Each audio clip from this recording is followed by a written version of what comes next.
YTN 라디오 생생경제 함께하고 계십니다. 이번 시간은 조프로의 경제TV 코너죠. YTN 경제부 조태현 기자 전화 연결돼 있습니다. 기자님 안녕하십니까?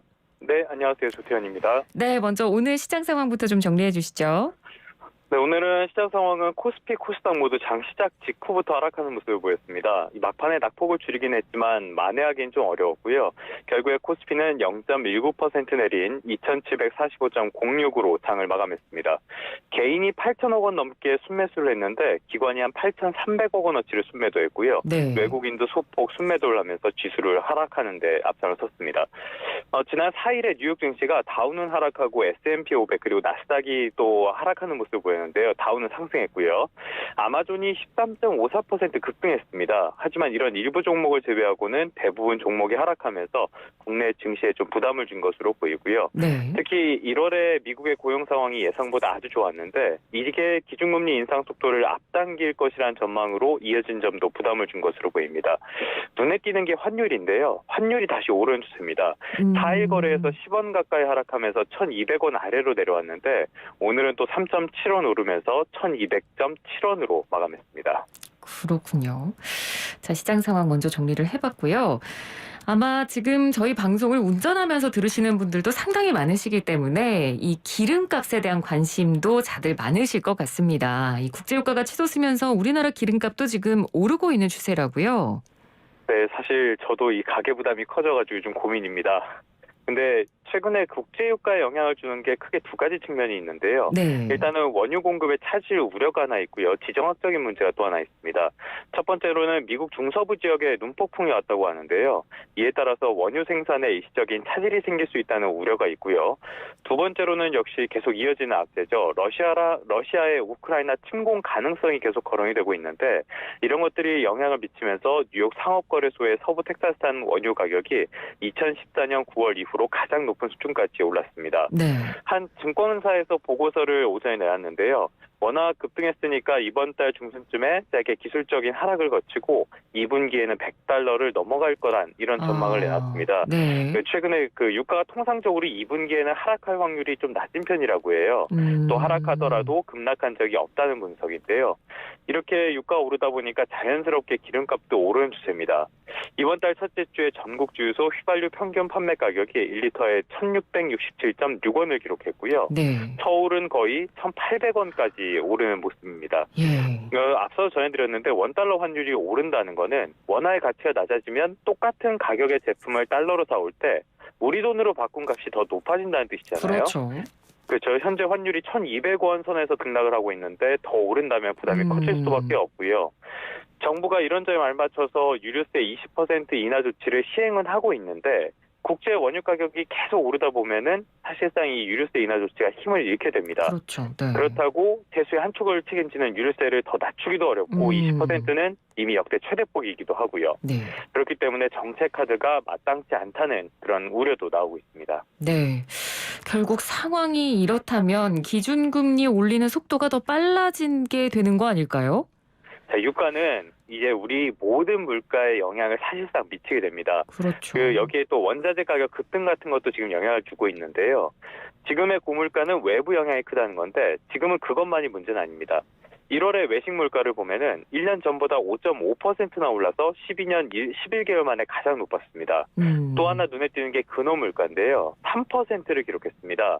이 3%를 넘은 거는 2012년 1월 이후 10년 만인데 네. 근원 물가를 간략하게 말씀드리면 농산물이나 석유 같이 계절적인 원인이나 일시적인 충격 같은 것들의 영향을 크게 받는 품목을 제외하고 작성하는 거예요. 네네. 그렇다 보면은 지금 고물가는 외부적인 영향도 있긴 하지만 국내적으로도 수요가 늘어나고 또 인건비도 오르면서 물가가 오르는 것도 영향을 미친다. 이렇게 볼 수 있겠습니다. 근원 물가가 오른다는 거는 장기적으로 물가 상승으로 이어질 수 있다는 뜻이기도 한데요.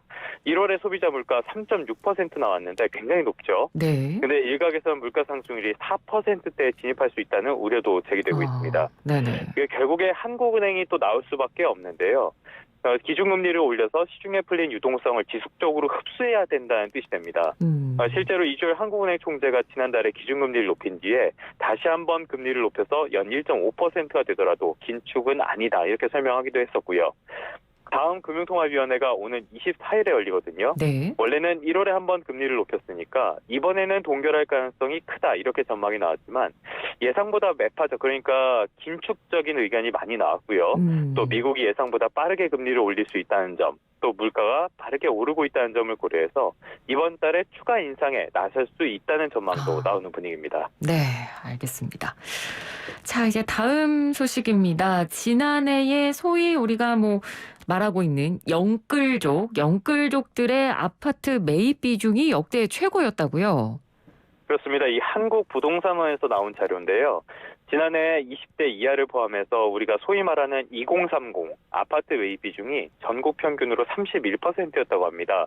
관련 조사를 시작한 게 2019년, 그때 28.3%였는데 지난해 처음으로 30%를 넘었고요.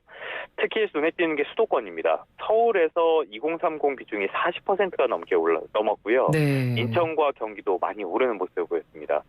눈에 띄는 점이 강서구, 성동구 이런 곳인데 아예 2030 비중이 절반을 넘었습니다.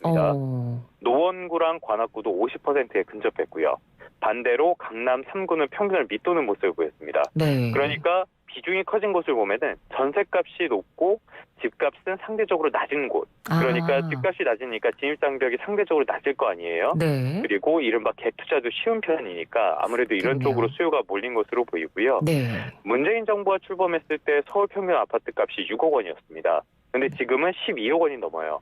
2배가 넘게 오르다 보니까 특히 지난해에는 집값이 워낙 빠르게 올랐죠. 그렇죠. 이런 상황에서 불안감을 느끼는 젊은 층이 많아졌고 소위 말하는 영끌로 집을 사들인 결과 이렇게 분석이 되고 있습니다. 네. 앞서서 기준금리 인상 속도가 빨라질 거라는 얘기도 해주셨습니다만 지금 앞으로 금리 인상은 시간 문제일 뿐 계속 오르는 건 그렇죠. 이제 기정사실화되어 있는 분위기라서 이런 상황이라면 저희가 이 시간에 늘 말하지만 실수요자들의 피해가 가장 걱정되지 않을까요? 사실 이 부분이 제일 우려되는 건데요. 지난주에 수도권 아파트 값이 0.02% 하락했습니다. 2019년 7월 이후 2년 반 만에 처음으로 하락했는데요. 지난해 전국 17개 시도 가운데 상승률 1, 2위가 인천과 경기였거든요. 여기도 하락세로 돌아섰습니다. 네. 최근에 고강도 대출 규제가 있었고 기준금리 인상 그리고 대통령 선거라는 변수를 앞두고 거래가 위축된 것이 종합적으로 영향을 미친 것으로 풀이되는데요. 말씀하신 것처럼 기준금리는 앞으로도 계속 더 오를 가능성이 크고요. 여러 국채 발행 같은 이유까지 겹치면서 시장 금리도 따라서 오르고 있습니다. 대출자들의 부담이 더 커질 수밖에 없다는 뜻이죠. 예. 우리 예전에 많이 썼던 하우스 푸어라는 말 기억하실지도 모르겠는데요. 네. 무리해서 빚을 내서 집을 샀는데 집값이 하락하면서 집도 있고 돈도 벌고 있지만 이 빚을 갚느라 허덕이는 사람들을 말합니다. 이게 자칫 이번 2030 세대가 하우스푸어 세대가 될 수 있다는 우려도 나오고 있습니다. 네. 지금 당장 집값이 폭락할 가능성은 크지 않아 보이지만 일단은 지금은 무리해서 집을 사거나 투자를 하는 건 좀 자제할 필요가 있는 시점으로 보입니다. 네, 알겠습니다. 자, 마지막으로 오늘의 조프로의 경제TV는 어떤 건가요? 좀 전에 부동산 말씀을 드렸는데요. 현 정부의 부동산 정책은 전반적으로 실패했다는 게 시장도 그렇고 여당 내부의 평가도 그렇습니다. 그 결과로 부동산 가격이 급등했는데 부동산 가격 급등으로 끝나는 게 아니라 다양한 부작용도 이렇게 나타나고 있다는 말이에요. 네. 정책의 중요성이 그만큼 정책은 중요하다 이런 점을 다시 한번 보여주는 부분이라고 할 수 있겠는데요. 그런 의미에서 국가는 정책을 실험하는 곳이 아니다라고 말씀드리겠습니다. 네, 알겠습니다. 오늘 말씀 잘 들었습니다. 고맙습니다. 네, 감사합니다. 네, 지금까지 조태현 YTN 경제부 기자였습니다.